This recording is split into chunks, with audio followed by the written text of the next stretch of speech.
ამ კვირის ბოლოს შეგვიძლია მხოლოდ ის ვთქვათ, რომ აწ უკვე დასასრულისკენ მიღწეული კვირის მთავარ ამბებში ცალსახად გლობალური ამბები დომინირებდა თავისი დანიშნულებით და მინდა გითხრათ ინტერესითაც ჭარბობდა საქართველოში მიმდინარე ამბებს. მე ყველანაირ ამბებს გულისხმობ, მათ შორის ცხადია ეკონომიკურ ამბებსაც. საქართველოში არ წყდება საპროტესტო დემონსტრაციები. შიმშილობას აგრძელებს ნეტგაზეთის და ბათუმელების დამფუძნებელი მზია ამაღლობელი. მე არ ვიცი, იცით, დიდი ხანია ხელი მაქვს ჩაქნეული მართველი პარტიის ადეკვატურ აღქმაზე პროცესებისა და მოვლენებისა, მაგრამ დაზუსტებით შემიძლია მხოლოდ ერთის თქმა, რომ პროტესტი არ გაჩერდება და არ ამოიწურება, ის ახალ საეტაპო მიღწევებზე გავა, რასაც რუსთაველზე და რუსთაველის გამზირზე შეკრებილი საზოგადოება და ხალხი ყოველ საღამოს სამტკიცებს სრულიად ახალი მშვიდობიანი მიდგომებით, აგერ უკვე არასრული 3 თვის განმავლობაში. მზია ამაღლობელის მშობლიურ ბათუმში კი კვირის ბოლოს ნამდვილი ტრაგედია დატრიალდა. ბათუმში ოცნების ქალაქის ტერიტორიაზე 2 არასრულწლოვანი თხრილში ჩავარდა და დაიღუპა. ბათუმელების ინფორმაციითვე დაიღუპნენ 4-5 წლის ბავშვები, როგორც გამოცემა წერს, ისინი ამ ტერიტორიაზე ჩავარდნენ ორმოში, სადაც მიმდინარეობდა სხვადასხვა სამუშაოები. ჩვენ თანაგზნობას უცხადებთ პატარა ანგელოზების ოჯახის წევრებს და ნათესაობას.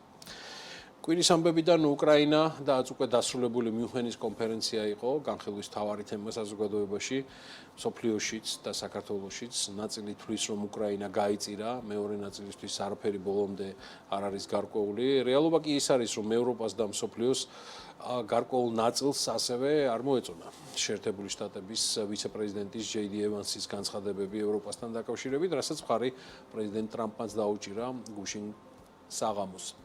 ამ განცხადებით ელდაცემული ევროპელი ლიდერები უნდა შევიკრიბოთო და სპეციალური სამიტის მოწყობა საფრანგეთის პრეზიდენტმა ემანუელ მაკრონმა ითავა. საინტერესო სანახავი იყო ტრამპის სპეცარმომადგენლის კონფლიქტის დარეგულირების საკითხებში კიტკელოგის მოსაზრებები, რომ მას მინიმუმ 9 წელიწადი სჭირდება, რომ პროცესში ყველა მხარე ჩართოს, ხოლო ომი უნდა დამთავრდეს უკრაინაში არა უგვიანეს 1 წლისა, ანუ არა 24 საათში, ან 1 დღე-ღამეში, როგორც ამას დონალდ ტრამპი აცხადებდა, არამედ 1 წელიწადში.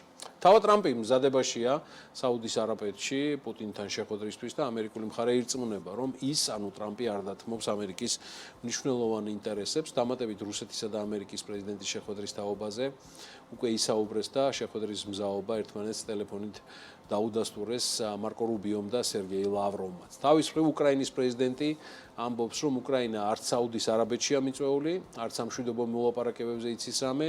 ზელენსკის მტკიცებით პუტინისთვის ცეცხლის შეწყვეტა ეხლა მისწრებაა, ხოლო უკრაინისთვის კი მნიშვნელოვანია ომის დასრულება და ხანგრძლივი მდგრადი მშვიდობის დამყარება.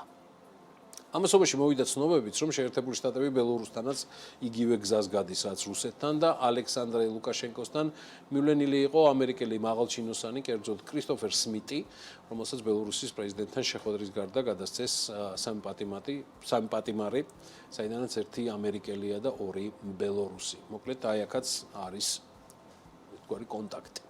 რაც შეეხება ტრამპის და პუტინის შეხვედრას, ორთავე მხარე ცდილობს, რომ ეს შეხვედრა თებერვლის ბოლომდე შედგეს, თუმცა საბოლოოდ როგორი იქნება სამშვიდობო კონტურები აღმოსავლეთ ევროპაში და როგორ ფორმას მიიღებს სამშვიდობო შეთანხმება, ეს ქართველი მართლიერების და საყოველთაო მცოდნეების გარდა მერწმუნეთ არავინ იცის. საინტერესო მოვლენები გველის წინ. შემდეგ კვირეულშიც და მთელი წლის განმავლობაში საკმაოდ საინტერესო ცვლილებების მოსწრენი გავხდებით გლობალური თვალსაზრისითაც და შინ ჩვენი ეკონომიკა მაქსიმალურად უნდა დავაზღვიოთ იმ სავარაუდო არასასიამოვნო სურპრიზებისგან, რომელიც დიდი ალბათობით არ აღწდება პერსონალურ და სისტემურ დონეზეც.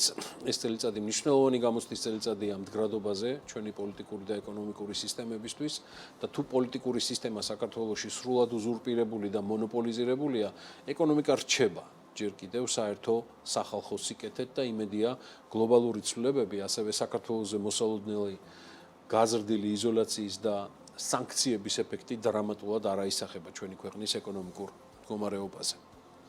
აგერ საკმაოდ არასასიამოვნო სიგნალები მოდის მნიშვნელოვანი სახელმწიფოთა შორისო ხელშეკრულების გადახედვაზე ევროპელების მხრიდან და მე მაინტერესებს აქვს თუ არა სახელმწიფოს მომზადებული ალტერნატივები იმ შესაძლო შოკების მიმართ, რაც შეიძლება მოხვდეს ევროკავშირთან ასოცირების და უვიზო მიმოსვლის ხელშეკრულების გაუქმებას.